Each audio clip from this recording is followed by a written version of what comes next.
প্রায় 15 বছর আগে লাশ দাফন করা হয়েছে, সে লাশ পচে নাই এবং সে লাশ যমুনা টিভি, ডিবিসি নিউজে দেখানো হয়েছে। মৃত্যুর 15 বছর পর কবরে মিলল অক্ষত মরদেহ। এই লাশটা কি জান্নাতি না জাহান্নামী, এ ব্যাপারে কোরআন হাদিসে কিছু আছে যে লাশ না পচা? গ্যাসের সঞ্চালনায়নের জন্য বৃহস্পতিবার কয়েকটি কবর স্থানান্তরের উদ্যোগ নেন স্বজনরা। ঘুরতেই ঘটে আশ্চর্যজনক ঘটনা। দেখা গেল অক্ষত অবস্থায় ধবধবে সাদা কাপড়ে মোড়ানো আছে লাশ। এটা দেখেছি আমি, যমুনা টেলিভিশনে এটা নিউজও করেছে যে 15 বছর আগে লাশ দাফন করা হয়েছে, সেই চাচার লাশ কবর থেকে উঠানো হয়েছে। ওই যে গ্যাস লাইনের কাজ চলতেছিল, এই জন্য কবর স্থানান্তরিত করার প্রয়োজন, এটা জায়েজ আছে।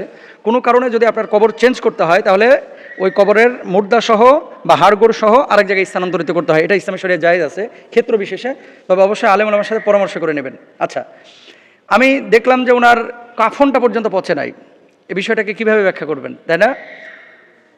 আমি অবাক হই যে এই ধরনের ঘটনাগুলো ঘটার পরেও অনেক অমুসলিম তারা এখনও ইসলামের ব্যাপারে সন্দেহ পোষণ করে যে ইসলাম সত্য কিনা। সাহাবী রিদওয়ানুল্লাহি আনহুম আজমাইন যারা শহীদ হয়েছেন, পরবর্তীতে এরকম কোনো ঘটনা চক্রে যখন কবর খোঁড়া হয়েছে, কোদালের কোপ নাকি শরীরে লেগেছে এবং ফিনকি মেরে রক্ত বাইর হয়ে গেছিল। 100 বছর পরে এরকম ঘটনা ঘটেছে, আল্লাহু আকবার। তো এরকম ঘটনা কিন্তু বাংলাদেশে নতুন না, এর আগেও অনেক জায়গায় হয়েছে, তারপরে আফগানিস্তানে হয়েছে, সৌদি আরবে দেখেছি হয়েছে, সোশ্যাল মাধ্যমে কিন্তু এগুলো দেখা যায়। তো বাম রাম ছাগলগুলো আবার এগুলো বিশ্বাস করে না, এদেরকে দেখাইলেও মনে করে যে মেডিসিন টেডিসিন মনে হয় দেওয়া টেওয়া আছে, এরকম কোনো কিছু আছে।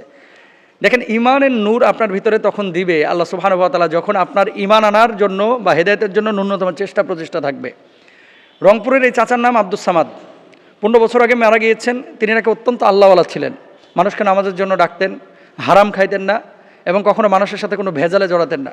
আল্লাহ সুবহানাহু ওয়া তাআলা এই ভদ্রলোককে নিজ জিম্মায় নিয়েছেন। 15টা বছর হয়েছে, লাশ এখনো পচে নাই। এই লাশ না পচা এটাও কিন্তু একটা জান্নাতি মানুষের আলামত। লাশ না পচা জান্নাতি মানুষের আলামত, কারণ মাটি মানুষের শরীরকে খেয়ে ফেলবে, এটাই স্বাভাবিক। আবার মাটি যদি কারো শরীরকে খেয়ে ফেলে তাহলে সে মানুষটা জাহান্নামে চলে গেছে, এটা কিন্তু ভুল। কোরআনুল কারিমে কি বলে আল্লাহ সুবহানাহু ওয়া তাআলা, খেয়াল করেন, ওয়ালাকাদ কাররামনা বানি আদম, আমি বনি আদমকে সম্মানিত করে তৈরি করেছি, সৃষ্টি করেছি, আল্লাহ সুবহানাহু ওয়া তাআলা নিজে বলেছেন।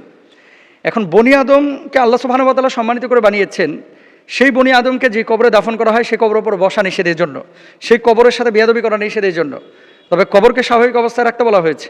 এখন বনি আদমের শরীরটা আল্লাহ সুবহানাহু ওয়া তাআলা নিজে বলছেন আমি সম্মানিত করে বানিয়েছি, এবং রাসূল সাল্লাল্লাহু আলাইহি ওয়াসাল্লাম স্পষ্টভাবে হাদিসের মধ্যে বলেছেন যে এই দেহটা মাটি খেয়ে ফেলবে, এই দেহটা কবরস্থ করার পরে আর দেহের জায়গায় থাকবে না, এটা নষ্ট হয়ে যাবে।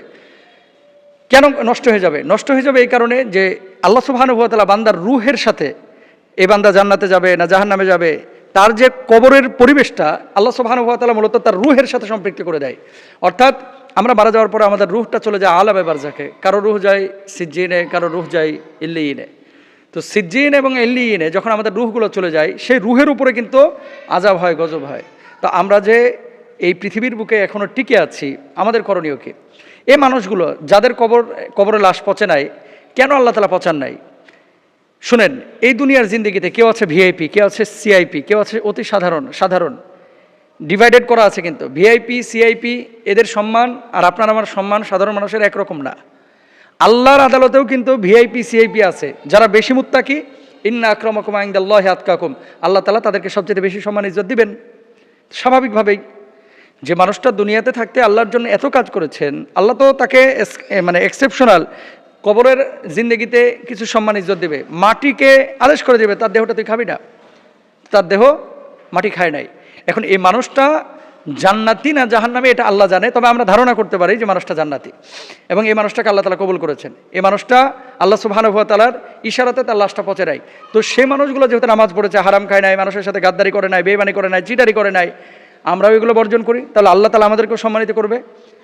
কিন্তু মানুষের দেহ মাটি খেয়ে ফেললেই তাকে জাহান্নামী, এটা আবার মনে করার কোনো সুযোগ নাই। আল্লাহ তাআলা আমাদের বোঝার তৌফিক দান করুন।